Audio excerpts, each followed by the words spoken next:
नमस्कार। कैसे हो? थोड़े से परेशान हो, थोड़े से मायूस हो, थोड़े से उदास हो, ये सोचकर कि मैं 2 साल से पढ़ रहा हूँ, अब मैं अपने अंतिम पड़ाव पे आ पहुँचा हूँ, अब मैं अपने अंतिम महीने पे आ पहुँचा हूँ। इस आखिरी महीने में मेरी स्ट्रेटेजी क्या होनी चाहिए? मुझे किस प्रकार से पढ़ना है? क्या मुझे अपने बैकलॉग्स को कवर करना है या मुझे अपने बैकलॉग्स को स्किप कर देना चाहिए? क्या मुझे डेली पेपर सॉल्व करना चाहिए या मेरा मेजर फोकस रीडिंग पे होना चाहिए? अगर मैं रीडिंग भी कर रहा हूँ तो मुझे किन टॉपिक्स की रीडिंग करनी है, मुझे कब रीडिंग करनी है और मुझे कैसे रीडिंग करनी है? अगर मेरे क्लास में रिवीजन लेक्चर्स हो रहे हैं तो क्या वो रिवीजन लेक्चर्स मेरे लिए इंपॉर्टेंट है मेरे सेल्फ स्टडी से ज़्यादा? अगर आप भी ये सब सोच रहे हो, फिर ये सब सोचने के बाद आप परेशान हो रहे हो, आप डिप्रेस्ड हो रहे हो, आपको टेंशन आ रहा है, तो आपकी हालत का वर्णन किया जाए तो आपकी हालत उस मछली जैसी है जो मछली पानी के बाहर आ चुकी है। पानी यानी आपका कंफर्ट जोन। 2 साल से आप अपने कंफर्ट जोन में थे, आप 2020 मैच खेल रहे थे, आप क्लास में छोटी मोटी एग्जाम्स देते थे, 50 क्वेश्चन वाली या कभी कभार आपकी 720 वाली भी एग्जाम हो गई, तो उसका जो सिलेबस था वो लिमिटेड सिलेबस था। लिमिटेड सिलेबस में आप एग्जाम देते थे, अच्छा स्कोर करते थे, आपको लगता है कि आप बहुत बढ़िया कर रहे हो, बट नहीं, इस तरीके से नहीं होता है। नीट का जो फाइनल एग्जाम होता है उसमें फुल सिलेबस आता है, ये तो आपको पता ही होगा। जब आप फुल सिलेबस का एग्जाम देते हो तब आपका स्कोर कम आता है, और जब आप आखिरी महीने में हो तो आप ज़्यादा परेशान होते हो। आपके दिमाग पे जो प्रेशर है वो आपका प्रेशर बढ़ जाएगा। तो इस सिचुएशन से डील कैसे करना है, आपके लास्ट के महीने में स्ट्रैटेजी क्या होने वाली है, आज के इस वीडियो में उसी के बारे में जानने वाले हैं।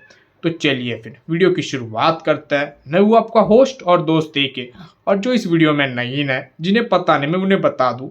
मेरा नाम अभिजीत कारबंडा है। मैं Seth medical college and KEM hospital में अभी अपना फाइनल ईयर परसीव कर रहा हूँ। तो चलिए फिर वीडियो की शुरुआत करते हैं। तो point number 1, skip your backlog. तो बैकलॉग होता क्या है, तो मैं अपने हिसाब से बताता हूँ। मेरे हिसाब से 3 प्रकार के बैकलॉग होते हैं। पहला बैकलॉग जो आपने कभी पढ़ा नहीं, दूसरा बैकलॉग जो आपने पढ़ा है जिसके लेक्चर्स देखे बट कभी क्वेश्चंस अटेम्प्ट किए नहीं, दूसरा बैकलॉग। तीसरा बैकलॉग क्या होता है, जो आपने पढ़ा है जिसके लेक्चर्स देखे, जिसके क्वेश्चंस भी अटेम्प्ट किए, उसका रिवीजन करने की कोशिश की, बट वो चीज़ें आपके दिमाग में नहीं जा रही है, तो आपने उसे 3-4 महीने पहले होप्स छोड़ दिया कि ये चीज़ें मुझसे हो नहीं रही है, तो आपने उसे स्किप कर दिया। ये हो गया आपका बैकलॉग। अब देखिए होता क्या है, बहुत से बच्चे करते क्या है, उन्हें लगता है कि ये जो बैकलॉग है ये इंपॉर्टेंट टॉपिक्स और इंपॉर्टेंट चैप्टर्स है, इनका वेटेज ज़्यादा है, ये नीट के एग्जाम में आ सकता है। तो बच्चे आखिरी के महीने में उन बैकलॉग्स को पढ़ने की कोशिश करते हैं, उनके लेक्चर्स देखते हैं, उनके नोट्स बनाते हैं। अगर आप भी ये सब कर रहे हो तो मेरे हिसाब से आप एक बहुत ही बड़े बेवकूफ़ हो, आप एक मूर्ख व्यक्ति हो। क्योंकि आप मुझे बताइए, वो टॉपिक जो आपने 2 साल में कभी नहीं पढ़ा, क्या आप उसे अंतिम 1 महीने में पढ़ लोगे? बताइएगा मुझे। अगर आपको सच में पढ़ना होता उस टॉपिक को, तो क्या आप उसे 2 साल पहले नहीं पढ़ चुके होते?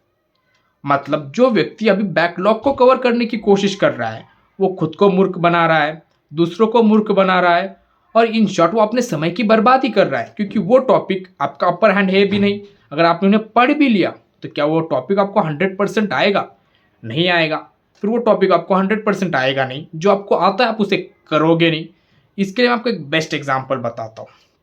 देखिए, आपको बैटल में जाना है, आप एक स्वॉर्ड्समैन हो और आप सोच रहे हो कि आप एक आर्चर बनना चाहते हो, मतलब आप एक तलवारबाज हो और आपको धनुष चलाना सीखना है। अब आप मुझे बताइए, क्या आप युद्ध के 1 महीने पहले धनुष चलाना सीख सकते हो? मुश्किल है। अगर आपने सीख भी लिया तो क्या युद्ध के पहले वो धनुष चलाना जो आपने सीखा है, क्या आपके युद्ध में वो काम आएगा? बिल्कुल नहीं। क्योंकि आप एक तलवारबाज हो तो आपका स्वॉर्ड्समैनशिप में एक अपर हैंड रहेगा, कभी भी आर्चर से। तो आपको इसके ऊपर फोकस करना है। जो आपका आर्चर है अभी, वो आपका बैकलॉग है। अगर आप अपना बैकलॉग अभी कवर करने की कोशिश करोगे तो बैकलॉग कवर होगा नहीं, आपके समय की बर्बादी होगी। और जो आपका स्ट्रॉन्ग टॉपिक है, वो स्ट्रॉन्ग से स्ट्रॉन्गेस्ट होने की जगह वो स्ट्रॉन्ग से वीक होना शुरू हो जाएगा, और जो वीक टॉपिक है वो हल्का सा ऊपर उठेगा। मतलब इन शॉर्ट, आप अपना समय बर्बाद कर रहे हो। आपका जो स्कोर इस टाइम पे बढ़ना चाहिए, आप अपने स्कोर को रिग्रेड करोगे, आप अपने स्कोर को डिक्लाइन करोगे, आपका स्कोर कम होना शुरू हो जाएगा। तो आपको ये गलती नहीं करना है। एग्जाम के 1 महीना पहले आपके जितने भी बैकलॉग है आपको उन सबको स्किप करना है। अब इससे मैं आपको एक लाइव एग्जांपल बताता हूँ। मेरा खुद का एग्जांपल मैं आपको देता हूँ। मेरे नीट के एग्जामिनेशन में फिजिक्स में मेरा 160 स्कोर था। मतलब मेरे 4 क्वेश्चन गलत हो गए। तो क्या आपको पता ही है मेरे 4 क्वेश्चन किस टॉपिक में से गलत हुए थे? मेरे चारों क्वेश्चन सेमीकंडक्टर में से गलत हुए थे। अब सेमीकंडक्टर मेरा थर्ड टाइप का बैकलॉग था। मतलब मैंने सेमीकंडक्टर्स पढ़ा, उसके लेक्चर्स देखे, उसके क्वेश्चन ट्राई किए, इनफैक्ट उसे रिवाइज करने की भी कोशिश की, बट मुझसे वो टॉप चैप्टर नहीं बना। तो मैंने लास्ट के महीने में उस चैप्टर को स्किप कर दिया और जो मेरे चारों क्वेश्चन पेपर में गलत हुए सेमीकंडक्टर में से थे। लेकिन फिर बाकी के चैप्टर में से मेरा एक भी क्वेश्चन गलत नहीं हुआ, तो उस हिसाब से मेरा स्कोर 160 के आसपास पहुंच गया है। तो आपको ये गलती नहीं करना है। लास्ट में आपको बैकलॉग्स के ऊपर फोकस करने की जगह जो आपका मेजर टॉपिक है उसके ऊपर फोकस करना है। Point number 2, reading versus question solving. तो चलिए अब इसके बारे में देख लेते हैं। जो एवरेज बंदा है, जो थोड़ा सा स्ट्रगल कर रहा है, उससे क्या लगता है ये अंतिम महीना है, ये मतलब मेरा महीना है, इस महीने में मैं क्या करूँगा? मैं इस क्लास के नोट्स पढ़ूंगा, मैं उस क्लास के नोट्स पढ़ूंगा, जो मेरे सर ने एक्स्ट्रा नोट्स दिए मैं उन नोट्स को भी पढ़ूंगा, मैंने खुद से बनाए हुए नोट्स पढ़ूंगा, मैं ये किताब पढ़ूंगा, मैं वो किताब पढ़ूंगा। और सब किताबों में एक ही चीज़ लिखी है, mitochondria is the powerhouse of the cell. ये हर किताब में लिखी है। अगर आप इसे एक जगह से पढ़ो या 10 जगह से पढ़ो, माइटोकॉन्ड्रिया के फंक्शन में तो कोई चेंज नहीं आ रहा है। तो वैसे ही आपके जीवन में भी कोई चेंज नहीं आ रहा है, क्योंकि पढ़ के क्या फ़ायदा जब आप इन क्वेश्चंस को अप्लाई ही नहीं करोगे, जब आप क्वेश्चन पेपर सॉल्व ही नहीं करोगे, तो आपको पता कैसे चलेगा कि माइटोकॉन्ड्रिया के ऊपर क्वेश्चन किस प्रकार से आ रहा है? आपने तो याद कर लिया कि mitochondria is powerhouse of the cell, but exam में तो कुछ और पूछ लिया, तो फिर आपको दिक्कत हो जाएगी। इसके लिए मैं आपको एक एग्जाम्पल से समझाता हूँ, देखिएगा। आप एक आर्चर हो, आपको पता है कि जब आप अपने बो में से एरो शूट करोगे, जब आप उसे 45 डिग्री के प्रोजेक्टाइल पे शूट करोगे, तो उसकी रेंज और हाइट मैक्सिमम होगी। ये आपने किताबों में पढ़ा है, बट आपको इसे अप्लाई भी तो करना पड़ेगा। जब आप बैटल करने जा रहे हो, जब आप बैटल फील्ड में जा रहे हो, तो आपकी एक प्रैक्टिस होनी चाहिए कि भाई आर्चर शूट करता कैसे, उसका एरो जाता कैसे, उसका प्रोजेक्टाइल होता कैसे, उसको कितनी वेलोसिटी से शूट करना चाहिए। पढ़ना और उसे अप्लाई करना दो अलग एस्पेक्ट है। बहुत से बंदे पढ़ाई पढ़ते रहते ज्ञान लेते रहते हैं, पर उसे अप्लाई कब करोगे? अप्लाई माने आपका डेली क्वेश्चन पेपर्स। अब मैं आपको इसके ऊपर एक लाइव एग्जांपल बताता हूँ खुद के बारे में। मेरा भाई दिन का लास्ट के 1 महीने में 2 क्वेश्चन पेपर सॉल्व करता था डेली। वो अभी एम्स भोपाल में है। मैं दिन का 1 क्वेश्चन पेपर सॉल्व करता था डेली लास्ट के महीने में। तो अभी मैं सेट जीएस मेडिकल कॉलेज में हूँ, और मेरा और एक दोस्त था, वो इस प्रिंसिपल को मानता था कि नहीं भाई, मैं जितना ज़्यादा पढ़ूंगा मेरे लास्ट के महीने में उतना ज़्यादा रिटेन करूंगा, उतना ज़्यादा नॉलेज आएगा। उस साल उस बंदे ने ड्रॉप लिया। अगले साल उसका मुझे ही फ़ोन आता है कि भाई यार मेरा लास्ट ईयर क्या गलती हो गई, मेरा स्कोर तुझसे ज़्यादा आ रहा था, तो ऐसा मैंने क्या किया कि जिसकी वजह से मुझे ड्रॉप लेना पड़ा। फिर मैंने उसे ये बताया कि भाई तुम बस पढ़ रहे थे, तुम्हें क्वेश्चन पेपर भी सॉल्व करना था। उसने पूरे नीट फेज में फर्स्ट अटेम्प्ट में बस 10 से 12 फुल सिलेबस पेपर सॉल्व किए थे।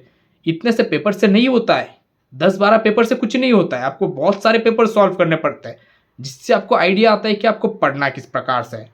तो समझ रहे हो, आपको लास्ट के महीने में डेली एक क्वेश्चन पेपर सॉल्व करना है। आपका major focus question paper solve करने पे होना चाहिए रादर देन रीडिंग, क्योंकि जब आप क्वेश्चन पेपर सॉल्व करोगे आपकी पढ़ाई अपने आप हो ही रही है। Point number 3, when and what to read. तो आप सब लोग 2 साल से नीट का प्रिपरेशन कर रहे हो, आपने 10-20 बार एनसीईआरटी पढ़ ली, बट जब भी आप क्वेश्चन पेपर सॉल्व करते हो आपके क्वेश्चंस गलत हो रहे हैं। लेकिन अगर आपको एनसीईआरटी का पूछा जाए तो आपको पता है कि इस पेज पे क्या लिखा है, इस पेज पे क्या लिखा है। अगर फिजिक्स का ये क्वेश्चन आ रहा है तो इसमें फॉर्मूला कौन सा लगाना है, उस फॉर्मूले का अप्रोच कैसा होगा, रेडॉक्स रिएक्शन में क्या दिया गया है, जो आपका ऑर्गेनिक केमिस्ट्री उसमें क्या आपको सारे फॉर्मूलाज पता है, सारी रिएक्शंस पता है, फिर आपके क्वेश्चंस गलत क्यों हो रहे हैं? वो इसलिए क्योंकि आपको पता ही नहीं है कि जो गलत क्वेश्चन हो रहे हैं उन्हें सही करने का सही अप्रोच कौन सा है। क्वेश्चन तो गलत हो रहे हैं, ज्ञान पूरा है, एनसीईआरटी की हर लाइन पता है, तब भी बायो के क्वेश्चन गलत हो रहे हैं। बायो में 360 में से 360 आ नहीं रहा है, लेकिन एनसीईआरटी का तो सब चीज़ें पता है, फिर गलत कहाँ हो रही है? तो इसका मैं आपको एग्जाम्पल से समझाता हूँ। तो देखिए, आप एक शॉर्ट्समैन हो, आपका राइट साइड से आपको अटैक कर सकते हो, राइट साइड से आप डिफेंस कर सकते हो। जो आपका लेफ्ट साइड है उससे आप अटैक कर सकते हो, लेकिन आप डिफेंस नहीं कर सकते हो। और ये आपको पता कब चलेगा कि आपका ये डिफेंस कच्चा है? जब आप बैटल फील्ड में जाओगे। बैटल फील्ड कौन सा होता है? बैटल फील्ड होता है आपका एग्जामिनेशन। जब आप एग्जाम दोगे, जब आपका अपने मॉक टेस्ट दोगे, जब आप अपने क्लास के एग्जामिनेशन दोगे, तब आपको पता चलेगा कि नहीं यार मेरे लेफ्ट साइड का डिफेंस थोड़ा सा कच्चा है, तो इसे स्ट्रॉन्ग करने के लिए क्या करना होगा। तो उस तरीके से आप सोचोगे तो तो उसी प्रकार आपके एग्जामिनेशन में होता है। आप अपने मॉक टेस्ट देना, उस मॉक टेस्ट का एनालिसिस करना, उसमें आपको पता चल गया कि जो मेरा बायो का मोलस्क का टॉपिक है वो थोड़ा सा वीक रह गया है। मैं जब भी 2-3 एग्जाम से देख रहा हूँ मेरा क्वेश्चन मोलस्का में ही गलत हो रहा है, तो एक एवरेज बंदा क्या करेगा, वो एनसीईआरटी खोलेगा और पूरा एनिमल किंगडम पढ़ना शुरू कर देगा। फिर वो पढ़ेगा इंट्रोडक्शन, पोरीफेरा, सिलेंटेट्रा, प्लेटहेलमिंथ्रिस और बाकी क्या 11 फाइलम। उससे होगा क्या, उसके ज्ञान में वृद्धि हो ही नहीं रही है, क्योंकि आंखें वही पढ़ती है जो दिमाग को पता है। आपके दिमाग में लिखा है कि भाई इंट्रोडक्शन पे आएगा, फिर पोरीफेरा आएगा, फिर सिलेंटेट्रा आएगा, फिर प्लेटहेलमिंथ्रिस आएगा। इस तरीके से पढ़ रहे हो, इससे कोई फायदा हो रहा है आपको? क्योंकि ये तो वो चीजें पढ़ रहे हो जो आपको पता है। तो आप उन चीजों में से नई चीजें एक्सट्रैक्ट कैसे करोगे? तो नई चीजें एक्सट्रैक्ट करने का बेस्ट तरीका यही है, आपको बस मोलस्क का टॉपिक पढ़ना है। पहले मोलस्का को अच्छे से पढ़ लेना कि इसके फीचर्स क्या है, उसका रिप्रोडक्टिव सिस्टम क्या है, क्या उसमें ऑर्गन सिमेट्री है या नहीं, उसको ट्रिप्लोब्लास्टिक है नहीं, ये सब फीचर्स देख लेना। ये सब फीचर्स देखने के बाद उसका कंपेयर करना ऊपर के और नीचे के फाइलम से, क्योंकि कन्फ्यूजन ऊपर नीचे वालों में ही है। क्योंकि आपका जो फाइलम का इवोल्यूशन है वो इस तरीके से हुआ है कि हर फाइलम में कोई ना कोई नई चीज़ आई है, right, if I am not wrong. तो इस तरीके से देखना, फिर पहले मोलस्का को पढ़ लेना, उसके ऊपर का एक फाइलम, नीचे का एक फाइलम पढ़ लेना। अगर आपको लगे कि ये टॉपिक मेरा थोड़ा सा वीक लग रहा है तो पहले इसको पढ़ना, फिर पूरा चैप्टर पढ़ना, समझ रहे हो? जिससे होगा कि आप उस छोटी सी चीज में से 100% कंटेंट को एक्सट्रैक्ट कर लोगे। सेम आपको बायो के लिए करना है, केमिस्ट्री के लिए करना है और फिजिक्स के लिए करना है। तीनों सब्जेक्ट के लिए आपको ये सेम स्ट्रेटेजी फॉलो करना है।